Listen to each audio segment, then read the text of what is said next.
Os 5 primeiros livros da Bíblia, incluindo Gênesis, foram durante muito tempo atribuídos a Moisés. Porém, a partir do século XVII, tal autoria passou a ser altamente questionada no meio acadêmico, e a crítica bíblica foi ganhando mais força nos séculos seguintes.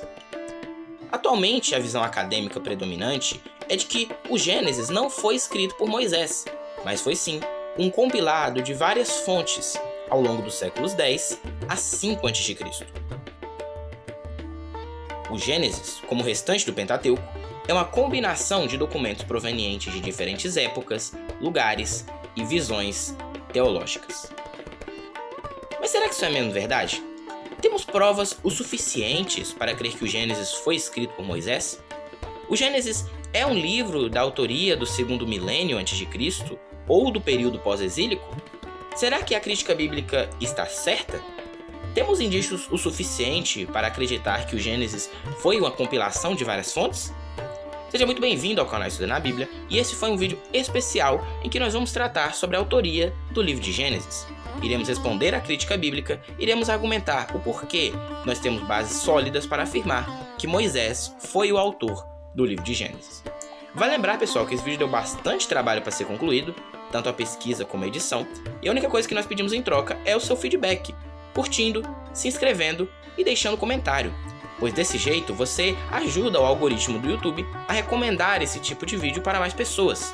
E também, apoiando o nosso conteúdo, você estará incentivando a produção de mais material desse tipo no YouTube.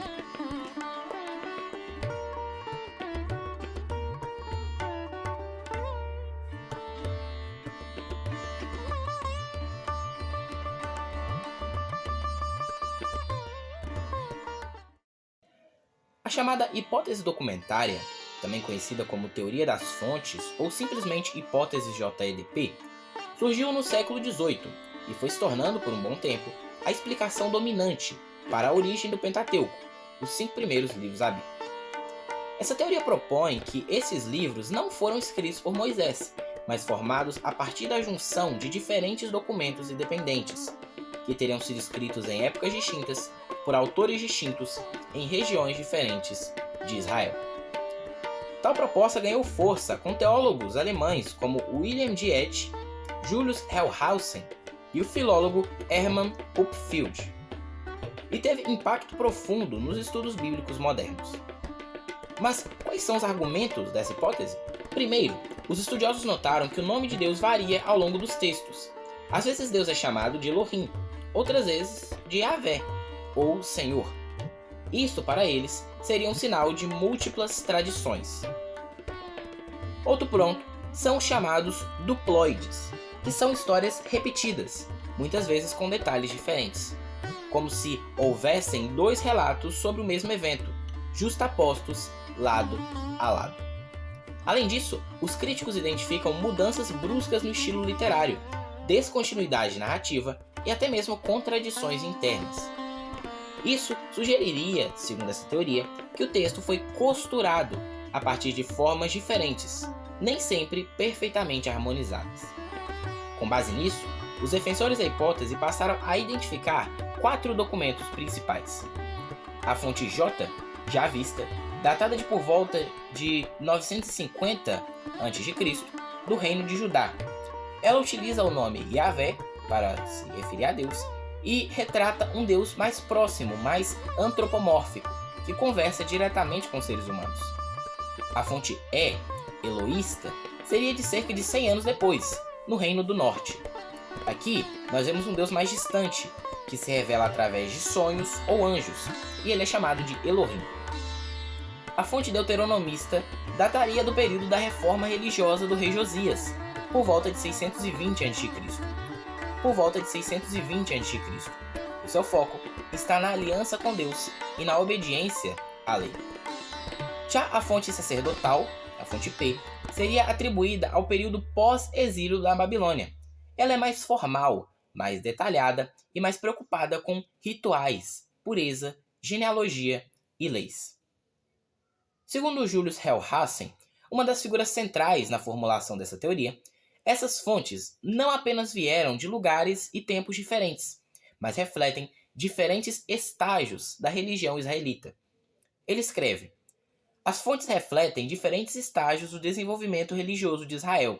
A religião já vista é primitiva, a sacerdotal é ritualizada e legalista.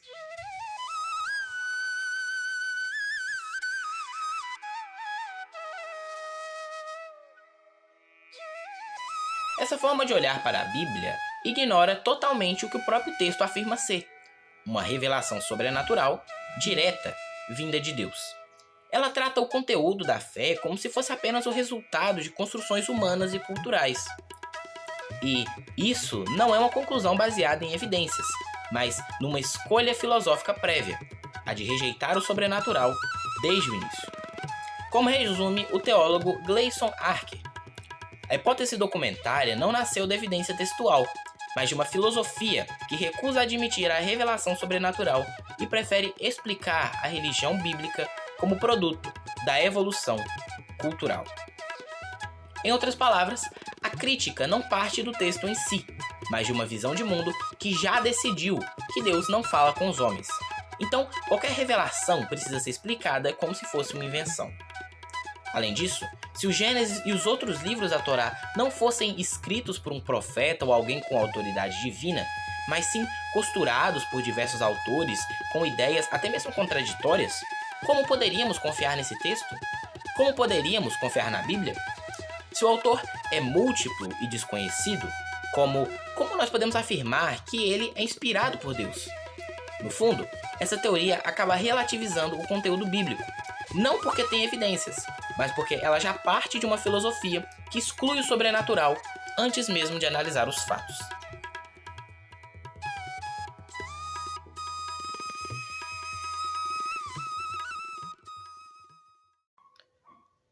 Além de ter problemas filosóficos, a hipótese documentária também não se sustenta internamente.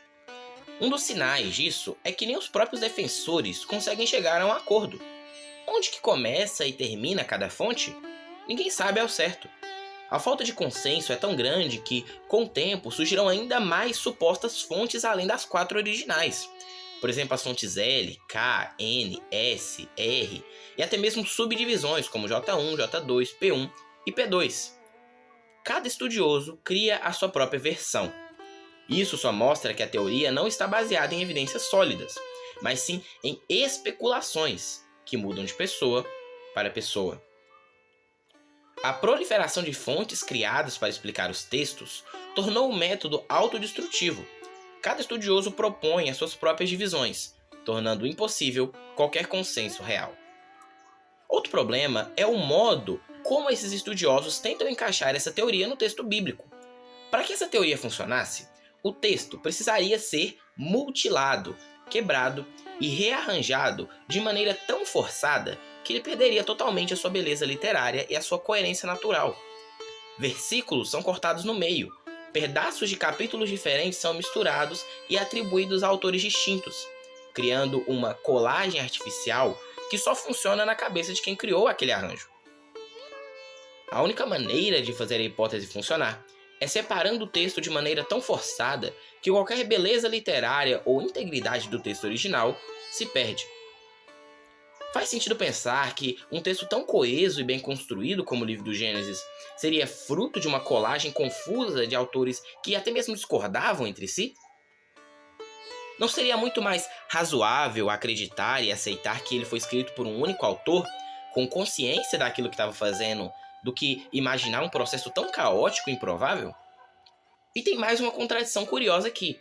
Os defensores da teoria dizem que o redator final foi tão habilidoso para reunir todas essas fontes de uma maneira que ficasse imperceptível, porém ao mesmo tempo ele foi tão desleixado em deixar passar contradições gritantes e histórias repetidas óbvias no texto. Ou esse editor era genial, ou ele era completamente desleixado. Não tem como ele ser as duas coisas ao mesmo tempo. Porém, o golpe mais duro contra essa teoria vem da arqueologia e da história.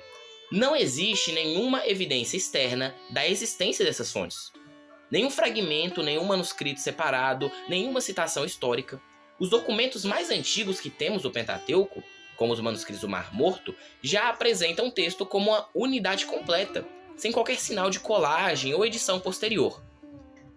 Não há um único documento ou fragmento arqueológico que comprove a existência independente de qualquer uma dessas fontes.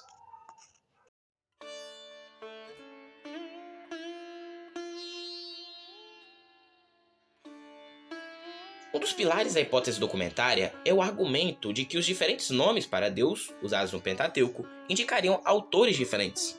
Segundo essa teoria, quando o texto chama Deus de Elohim, isso é sinal da fonte E ou P, e quando usa Yahvé ou Senhor, seria sinal da fonte J. Mas essa lógica não se sustenta. Basta olhar para outras partes da Bíblia, como por exemplo os Salmos, que usam os dois nomes no mesmo capítulo, e até no mesmo versículo, sem que ninguém questione a autoria. Um exemplo claro disso é o Salmo 18:30. O caminho de Deus, Elohim, é perfeito. A palavra do Senhor, Yahvé, é provada. Ele é escudo para todos os que nele se refugiam. Além disso, o próprio Gênesis apresenta esses dois nomes juntos no mesmo versículo.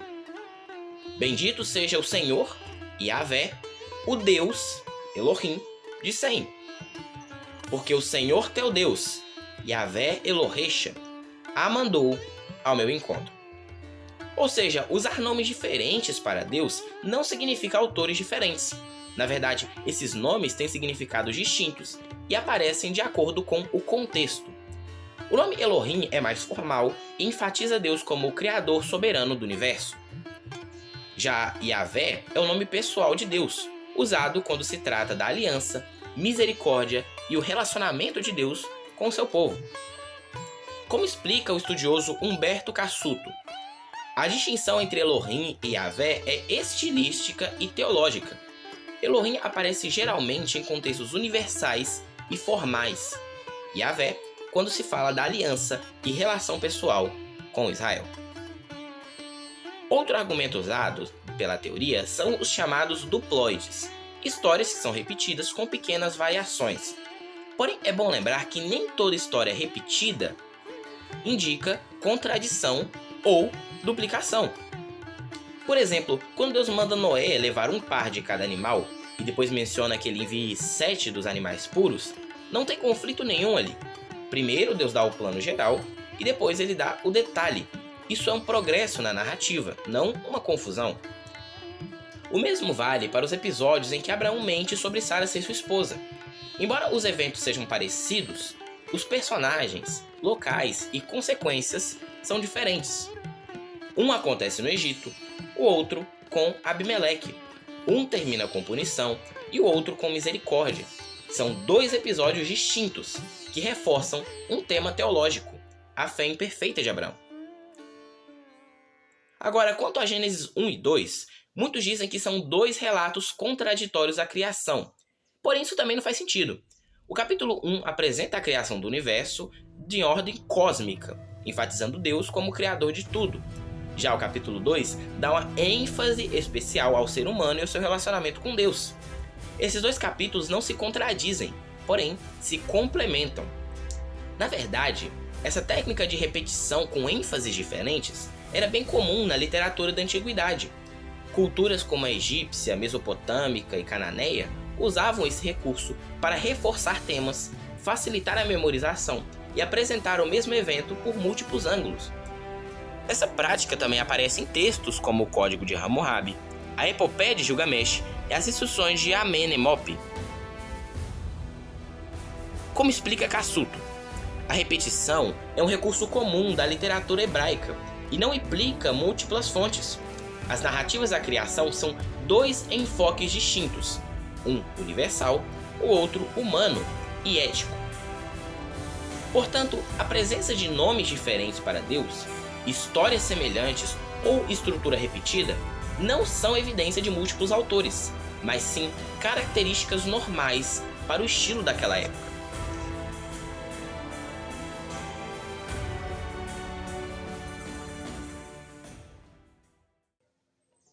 Nessa última parte, nós vamos direto ao ponto. Em vez de confiarmos nessas teorias especulativas, que afirmam que o Gênesis foi escrito tardiamente no período exílico ou pós-exílico, nós temos evidências arqueológicas, linguísticas e literárias que apontam para um texto bem estruturado e enraizado no segundo milênio a.C., ao contrário do que dizem os críticos. O Gênesis não é uma montagem desorganizada de fontes divergentes. Pelo contrário, ele mostra uma estrutura literária sofisticada, como é, por exemplo, o caso dos inclusos, que são molduras literárias que abrem e fecham uma seção com frases semelhantes, formando uma unidade clara. Por exemplo, o relato da criação começa com Gênesis 1:1, no princípio criou Deus os céus e a terra, e termina em Gênesis 2:1, assim foram acabados os céus e a terra. Essas molduras mostram intencionalidade, não uma justa posição aleatória. Outro exemplo brilhante são os quiasmos, que são estruturas em forma de X, em que os temas se repetem de maneira espelhada. O relato do dilúvio, por exemplo, tem uma construção quiasmática com 15 seções.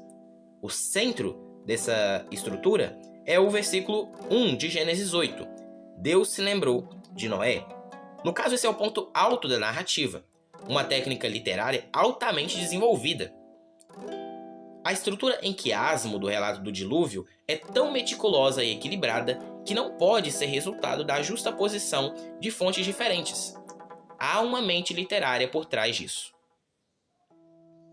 Segundo, o autor do Gênesis mostra uma familiaridade profunda com os costumes, nomes e práticas do segundo milênio a.C. Muitos desses elementos aparecem em textos arqueológicos de Ebla, Mari e Nuzi, descobertas no século XX, como, por exemplo, códigos legais similares, costumes sociais paralelos e nomes pessoais e de cidades que coincidem com Gênesis. Nós, inclusive, temos um vídeo completo falando sobre essas descobertas. Depois desse vídeo, dá uma conferida lá que está bem detalhado aquele vídeo. Em terceiro, nós teremos a linguagem do Gênesis. O hebraico que nós vemos no livro de Gênesis é arcaico, consistente e cuidadosamente construído, algo que seria muito difícil de ser imitado séculos depois. Um dos marcadores mais claros é o uso frequente do sufixo verbal, uma forma antiga e narrativa do hebraico. A regularidade dos sufixos verbais no Pentateuco sugere um estágio linguístico conservador, refletindo uma tradição literária primitiva. Outro traço marcante é o aiktol, a forma verbal sequencial do hebraico antigo, e ela aparece com alta frequência no Gênesis. Como, por exemplo, Gênesis 1, 3-5, e disse, e ouve, e viu, e chamou. O aiktol é o eixo da narrativa hebraica. A sua pureza em Gênesis e Êxodo indica uma composição primitiva. Em quarto lugar, nós temos as palavras e fórmulas que aparecem em Gênesis. Muitas delas são raríssimas ou inexistentes nos textos pós-exílicos. Por exemplo, a palavra Toledot, que é traduzida por gerações, aparece 10 vezes no livro do Gênesis e introduz em novas seções. Essa fórmula ecoa os registros genealógicos da literatura suméria e acadiana. Outro exemplo é Elohim, que é o nome de Deus, que está escrito em forma plural, mas com verso singular, como por exemplo, criou. No princípio, criou Deus. Essa construção é única no hebraico bíblico antigo, e ela praticamente desaparece nos livros como Esdras, Neemias e Crônicas, que são livros pós-exílio, onde vemos as formas de Adonai ou Hashem. O uso singular de Elohim no início da Bíblia reflete uma teologia primitiva e uma forma arcaica do hebraico. Em quinto lugar, nós vemos que a própria Bíblia atribui o Pentateuco a Moisés, conforme o que está escrito no livro da lei de Moisés. Como está escrito no livro da lei de Moisés. Trouxeram o livro da lei de Moisés que o Senhor tinha ordenado a Israel. A tradição judaica também é unânime. Moisés escreveu seu livro, a porção de Balaão e Jó, que está escrito no Talmud babilônico. Moisés recebeu a Torá no Sinai e a transmitiu a Josué. Além disso, os Targum, que são tradições aramaicas, e os Midrashim já parte da presunção da autoria mosaica, especialmente quando interpretam o Gênesis e o Êxodo. Apesar de tantas tentativas acadêmicas de fragmentar e de desacreditar o livro do Gênesis, o texto ainda resiste com força.